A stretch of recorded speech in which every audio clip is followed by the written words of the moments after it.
Gee, the Sean Moses kick was not so good. White to Wingard. He had a lot. So foot candy. Not once, but twice. And then bang. He is a star. Wingard.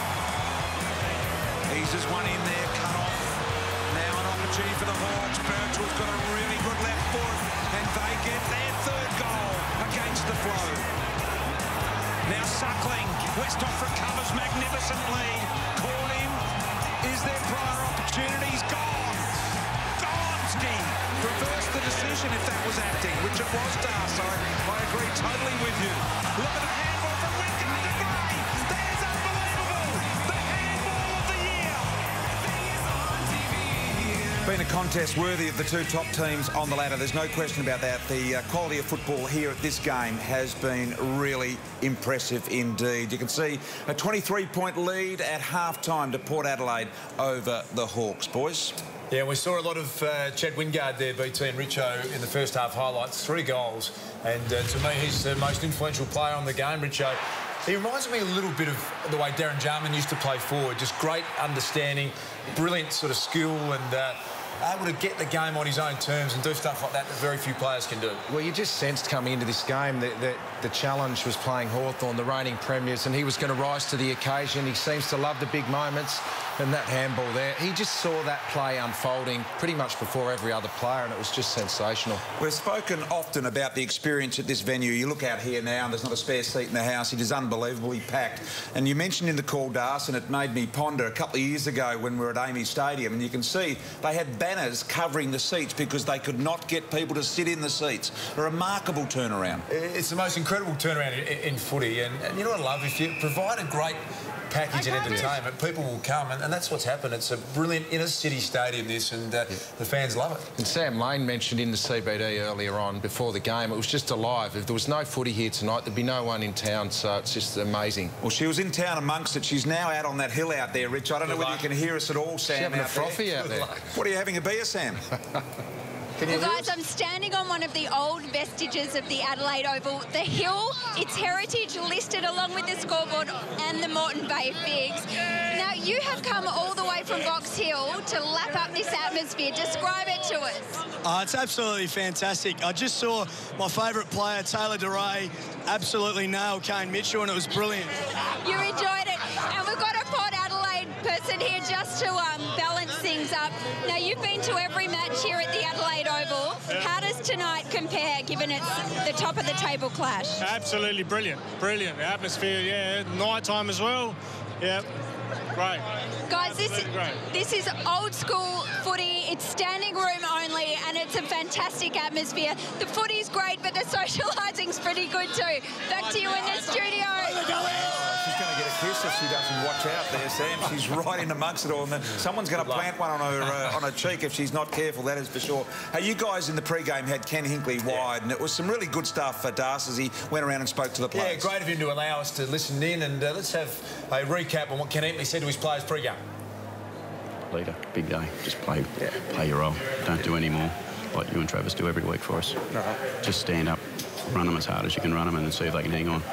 To really control the back half, because they're going to do a fair bit of stuff that if Ruffy was there and Cyril was there, might not be what's going on. Just be ready for some unexpected stuff, I reckon. All right? But just be strong. Take the game on.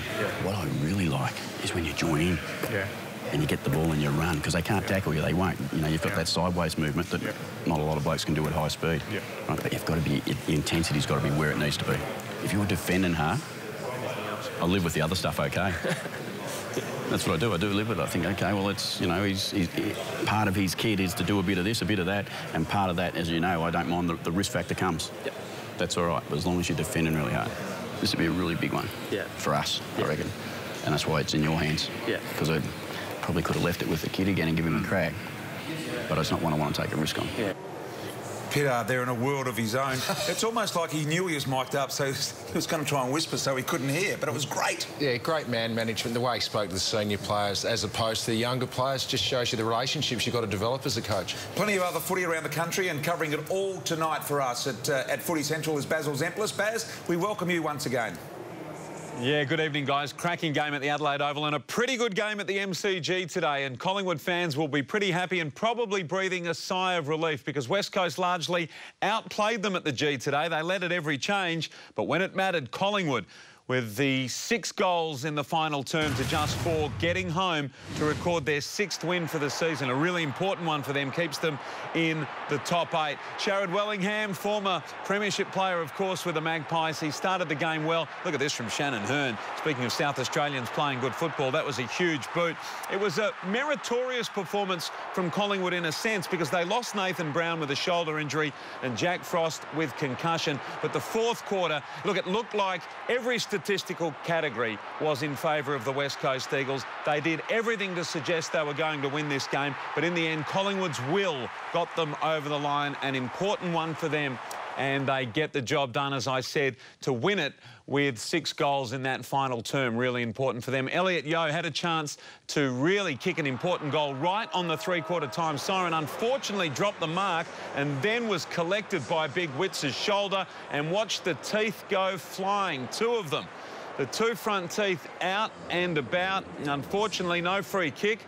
They searched for the teeth. Don't think they came up with them either. And it did lead to, well, a couple of fantastic photographs. Have a look at that. And a brilliant tweet from Elliot Yeo himself. After the match, he tweeted, "All I want for Christmas is my 2 front teeth," at SNF7, if you can do better than that. Geelong over North Melbourne last night. Port Adelaide and Hawthorn. That's half-time in the match we're at the Adelaide Oval. And, of course, GWS and Richmond, they played today in Sydney. It was an absolute thumping. 113 points.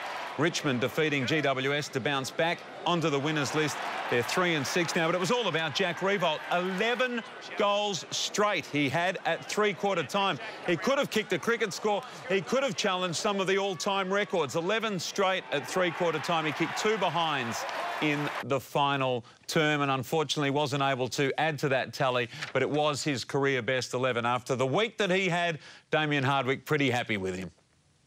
Yeah, look, he responded in the way we would have liked. You know, I thought he was... defensive efforts early I thought were fantastic, and then to get rewarded offensively were very good. And, you know, it's funny, the favourite bit of play of mine, I thought his marking, and that was outstanding, but for him to actually come back and give the ball to Cochin, I think, late when he could have kicked more goals is probably testament to the kid he is. So, got a kick in the backside last week, but we moved on pretty quick and answered the best way possible. 28 goals now for the season and back on top in the race for the Coleman. More on that match, more on the match at the MCG and Elliot Yeo's teeth. But the best seat in the house right now, boys, is where you're sitting, a cracker at the Adelaide Oval. Back to you. Certainly is, Baz. 23-point leaders here, Port Adelaide. Yeah, Brito, next week is Indigenous round. And, Richo, you've got the Hawthorn version of their jumper. Every side will have a jumper that looks like that. All the Indigenous players from Hawthorn named on that. And Sean Burgoyne is one of their great stars, Indigenous or otherwise. And this week, in our Discovered piece, he took us back to Catherine Gorge, his spiritual home, and also revealed that he signed on for another year.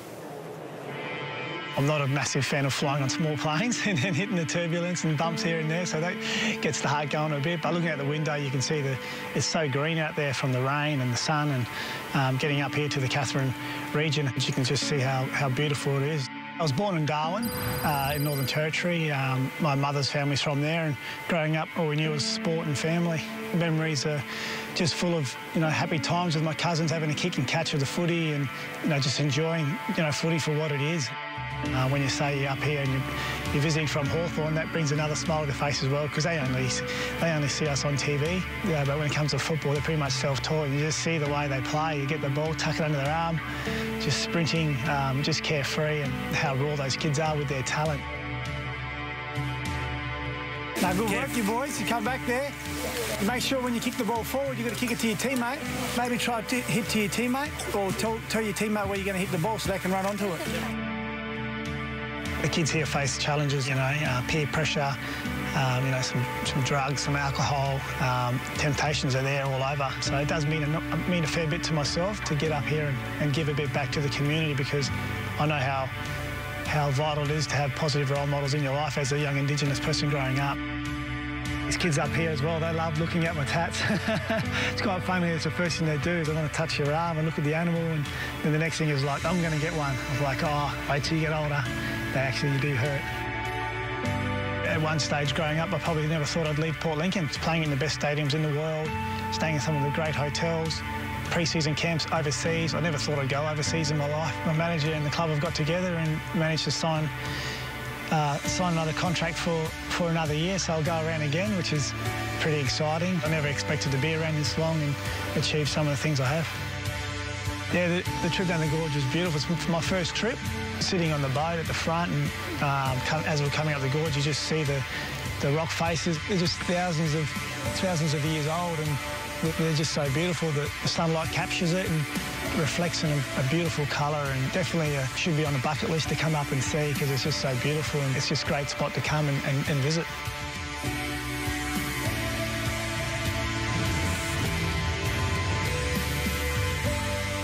Her rules were clear. I hate